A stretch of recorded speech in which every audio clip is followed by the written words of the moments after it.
Have you ever looked at your life and wondered why, despite having everything you thought you wanted, you feel trapped?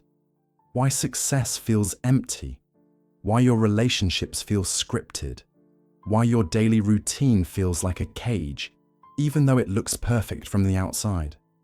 You wake up in a beautiful home, go to a respectable job, maintain the right friendships, follow the proper path, and yet something inside you is screaming for freedom. Here's what Carl Jung understood that most people never realize. The most dangerous prisons aren't built with bars and walls. They're built with comfort, approval, and the illusion of safety. Jung spent his life studying what he called the gilded cage of the psyche, those beautiful prisons we construct out of fear, social expectations, and the desperate need to be accepted. He discovered that most people live their entire lives as prisoners in cells they decorated themselves, convinced they're free because their cage is comfortable and socially approved. But today, I want you to understand something that could shatter the illusion and set you free. The very life you've built to keep you safe might be the thing that's keeping you from truly living. Jung said, "The privilege of a lifetime is to become who you truly are." But what he also understood is that becoming who you truly are requires dismantling who you think you're supposed to be.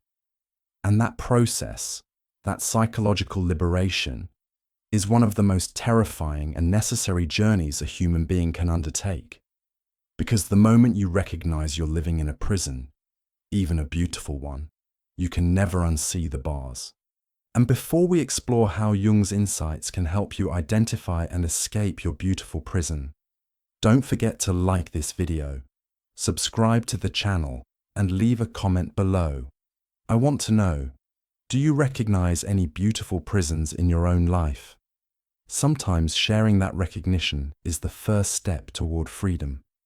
The first thing Jung understood about these psychological prisons is that we don't build them out of malice or stupidity. We build them out of survival.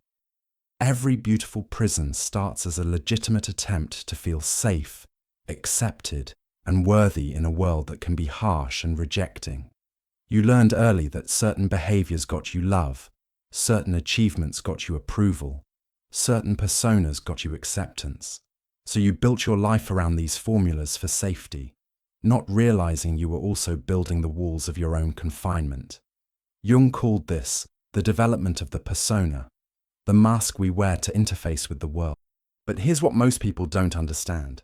The persona was meant to be a tool you use, not the identity you become. It was supposed to be a role you play when necessary, not a prison you live in permanently. When the persona becomes your primary identity, when you mistake the mask for your face, you've built what Jung considered the most suffocating kind of prison, one where you've forgotten who you were before you learned to perform. Think about it this way. Maybe your beautiful prison is the perfect career that pays well and impresses others, but slowly kills your soul. Maybe it's the relationship that looks ideal on paper, but requires you to suppress your authentic self. Maybe it's the social circle that validates your status, but demands you never show weakness or unconventional thoughts. Maybe it's the lifestyle that appears successful, but keeps you trapped in cycles of work, consumption, and performance that leave no room for genuine self-expression. These aren't accidents. These are sophisticated psychological defense mechanisms that your unconscious mind constructed to protect you from rejection, failure, and the terrifying vulnerability of being authentically yourself. Jung understood that the ego will always choose the beautiful prison over authentic freedom because the prison feels safer, more controllable, more socially acceptable. Number 1, you mistake comfort for happiness. Jung observed that one of the strongest indicators of a beautiful prison is when you confuse being comfortable with being fulfilled. Comfort is the absence of challenge, struggle, or growth. Happiness, true psychological satisfaction, requires what Jung called creative tension, the dynamic energy that comes from stretching beyond your current limitations and expressing your authentic nature. Your beautiful prison is designed to eliminate creative tension. It gives you just enough satisfaction to keep you from seeking more, just enough validation to keep you from questioning whether you're living according to your own values or someone else's script. You're comfortable in your prison because you've arranged everything to minimize risk, challenge, and the possibility of failure. But in eliminating the possibility of failure, you've also eliminated the possibility of genuine success, the kind that comes from expressing who you truly are rather than who you think you should be. Jung said, "There is no coming to consciousness without pain." Your beautiful prison is specifically designed to help you avoid that pain, to keep you unconscious, to prevent the discomfort that comes with authentic self-discovery. But what you don't realize is that the pain of staying unconscious, of living as a prisoner in your own life, eventually becomes far greater than the pain of waking up. Write in the comments now, "I choose growth over comfort." Say it like you're willing to trade the safety of your beautiful prison for the adventure of authentic living. Number 2, you've confused other people's dreams with your own. Jung understood that most beautiful prisons are built from borrowed blueprints. You're living according to what your parents wanted for you, what society says success looks like, what your peer group considers respectable, what your culture defines as a life well lived. But somewhere in the process of trying to meet all these external expectations, you lost touch with what you actually want. This is what Jung called collective possession. When you become so identified with group consciousness that you lose access to your individual consciousness. Your beautiful prison is a collective construction built from the shared beliefs, values, and expectations of your social environment. You're not living your life. You're performing a role in someone else's vision of what your life should be. Maybe you became a doctor because your family expected it, but you always wanted to be an artist. Maybe you stayed in your hometown because it was safe and familiar, but your soul craves adventure and new experiences. Maybe you maintain certain friendships because they're part of your social identity, but they drain your energy and prevent you from being authentic. Maybe you've built your entire lifestyle around impressing people whose opinions don't actually matter to you. Jung discovered that this kind of psychological imprisonment is so common that most people never question it. They assume that feeling trapped, unfulfilled, or inauthentic is just part of adult life. They don't realize that these feelings are actually their psyche's way of telling them they're living in a beautiful prison, following someone else's map instead of finding their own path.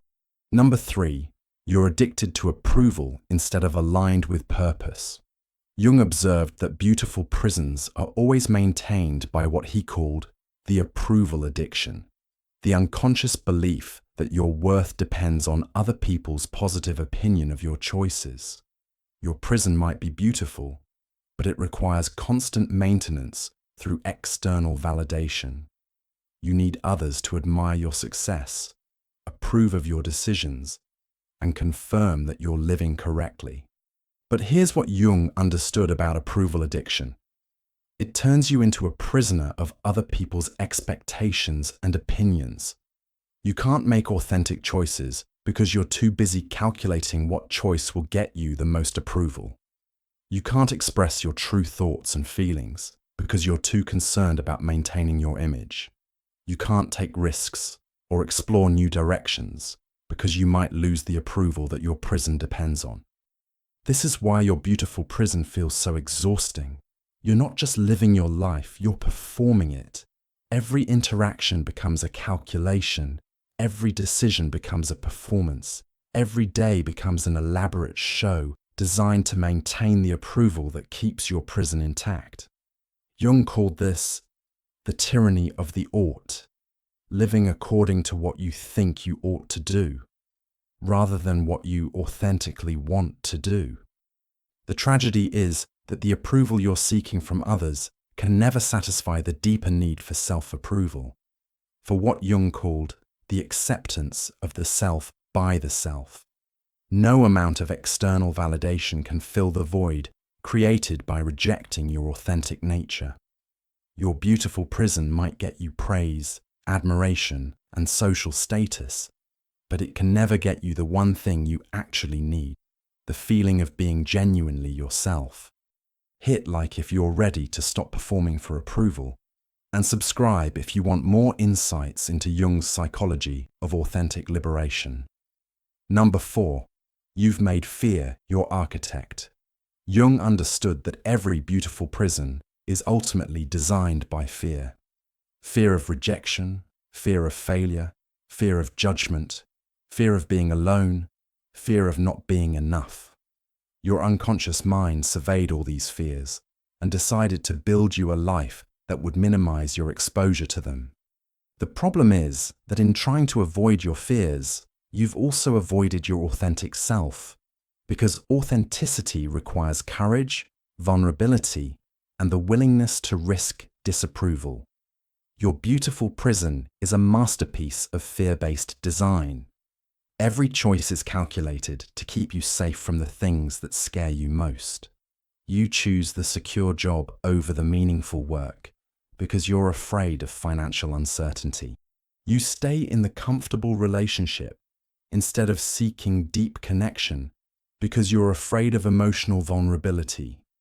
You maintain the acceptable lifestyle instead of exploring your true interests because you're afraid of social judgment. But Jung discovered something profound about fear-based living. The things you're most afraid of losing in your beautiful prison are often the very things that are preventing you from finding what you actually want. You're afraid of losing security, but your security is keeping you from finding purpose. You're afraid of losing approval, but your need for approval is keeping you from being authentic. You're afraid of losing control, but your attempts to control everything are keeping you from experiencing genuine spontaneity and joy. Jung said, "Where your fear is, there is your task." Your beautiful prison is a map of your fears, but it's also a map of your potential liberation. Every fear that helped design your prison is also pointing toward an aspect of authentic selfhood that you've been avoiding. The courage to face these fears isn't just about breaking out of prison. It's about discovering who you really are when you're not constantly protecting yourself from imagined threats. Number 5. You've confused survival with living. This might be Jung's most important insight about beautiful prisons. What you call your life is actually just an elaborate survival strategy. You're not living, you're just successfully avoiding death, failure, rejection, and other forms of psychological pain. Your beautiful prison isn't designed to help you thrive, it's designed to help you survive with minimal risk and maximum social approval. Jung observed that most people spend the first half of their lives building these survival structures, these beautiful prisons that protect them from the uncertainties and vulnerabilities of authentic existence. But he also discovered that there comes a moment, usually in what he called the second half of life, when survival is no longer enough. When the beautiful prison that once felt like safety begins to feel like death. This is what Jung called the midlife crisis. But it's not really about age. It's about the psychological moment when your soul can no longer tolerate living as a prisoner in your own life. It's when you realize that all the things you thought would make you happy, the career success, the social status, the material comfort, the approval from others, all of it feels empty because none of it came from your authentic self. The crisis isn't that your life is bad, it's that your life is beautiful but hollow. You've built everything you thought you wanted, achieved everything you were supposed to achieve, become everything you were supposed to become, and yet you feel more trapped than ever, because you've confused building a successful prison with building a meaningful life. Write in the comments, "I choose living over surviving." Say it, like you're finally ready to risk the safety of your beautiful prison for the uncertainty of authentic existence. But here's where Jung's insight becomes truly revolutionary. He understood that recognizing your beautiful prison isn't the end of the story. It's the beginning of what he called the individuation process, the psychological journey of becoming who you truly are rather than who you think you should be. And this process, this liberation from your own beautiful prison, is both the most challenging and the most rewarding work you can do. The first step is what Jung called the recognition, the moment when you stop defending your prison and start seeing it clearly. You stop making excuses for why you feel trapped. You stop convincing yourself that comfort is the same as happiness. You stop pretending that other people's approval is more important than your own self-respect. You look at your beautiful life and finally admit that it doesn't feel like your life at all. This recognition is painful because it means acknowledging that you've been living as a stranger to yourself, that you've built your entire existence around avoiding the very experiences that would allow you to grow and become authentic. It means admitting that your beautiful prison, no matter how impressive it looks to others, is still a prison. And once you see the bars, you can never unsee them. But Jung understood that this pain of recognition is actually the pain of awakening, the natural discomfort that comes when you stop sleeping through your life and start becoming conscious of your authentic needs, desires, and potential. It's not the pain of something going wrong, it's the pain of something going right for the first time. The second step is what Jung called the dismantling, the careful process of taking apart the structures that no longer serve your authentic development. This doesn't mean destroying your entire life in one dramatic gesture. It means gradually loosening the grip of the fears, expectations, and approval needs that built your prison in the first place. Maybe you start by expressing one authentic opinion instead of just agreeing with everyone. Maybe you begin exploring a creative interest that has nothing to do with your professional image. Maybe you start saying no to commitments that drain your energy, even if it disappoints others. Maybe you begin having honest conversations about your real feelings and experiences, instead of just maintaining pleasant superficiality. Each small act of authenticity weakens the walls of your beautiful prison. Each time you choose your own truth over others' expectations, you reclaim a piece of yourself that you had surrendered for the illusion of safety. Jung called this process the return of the exile, the gradual homecoming of all the parts of yourself that you had banished to build your acceptable persona. And this is where everything changes. As you dismantle your beautiful prison, you don't just gain freedom, you discover who you were meant to be all along.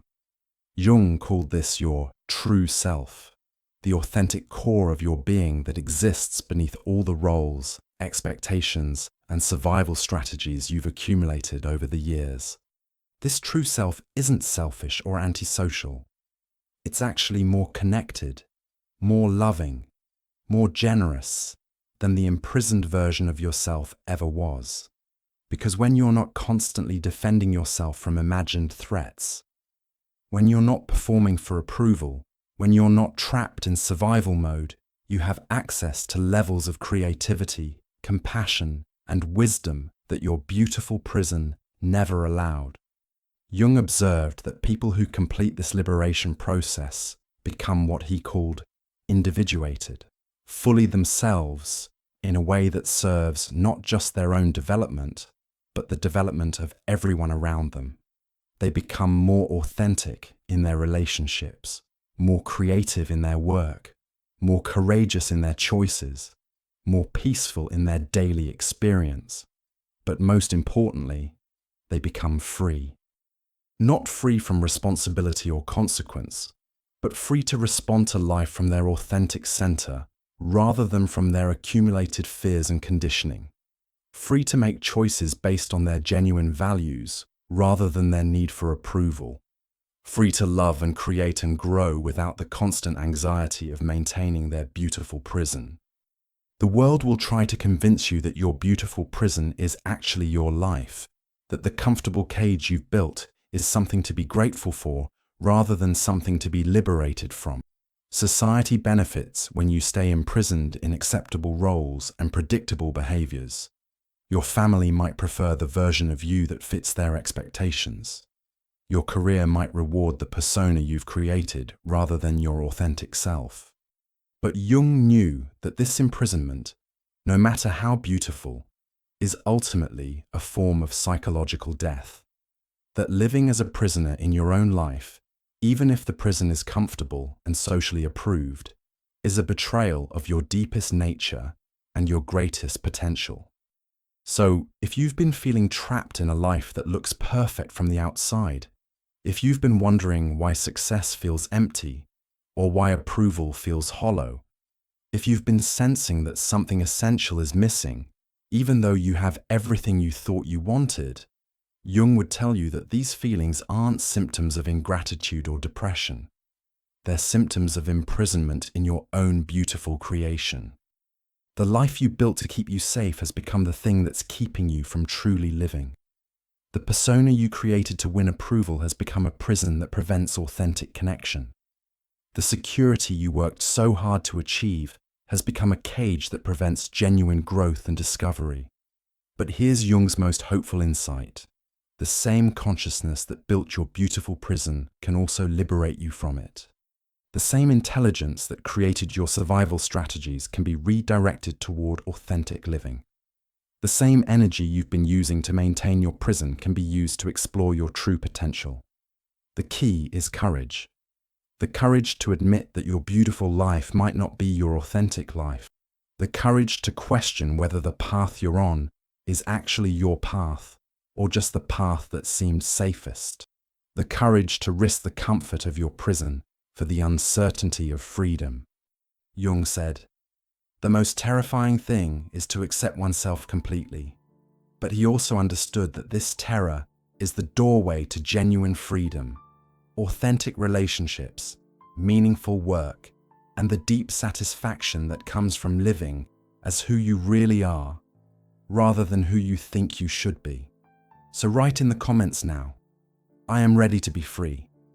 Say it like you're finally willing to trade the beautiful prison you've built for the magnificent unknown of your authentic life. Say it like you understand that the greatest risk isn't the possibility of failing as your true self, but the certainty of succeeding as someone you're not. Because when you recognize that you've built a prison so beautiful you forgot you were the prisoner, you also recognize that you have the power to become your own liberator. The keys to your freedom aren't held by someone else. They're held by the part of you that remembers who you were before you learned to be afraid, before you learned to perform, before you learned to build beautiful prisons instead of authentic lives. This is Jung's invitation to you. Stop being the prisoner and become the architect of your own liberation. Stop maintaining the beautiful cage and start building the authentic life that's been waiting for you all along. If this message resonates with you, if you're ready to stop living as a prisoner in your own beautiful creation and start the journey toward authentic freedom, then you've found your community. Subscribe to join others who understand that the most beautiful prison is still a prison, and that the courage to break free is the first step toward building a life that's not just successful, but genuinely yours.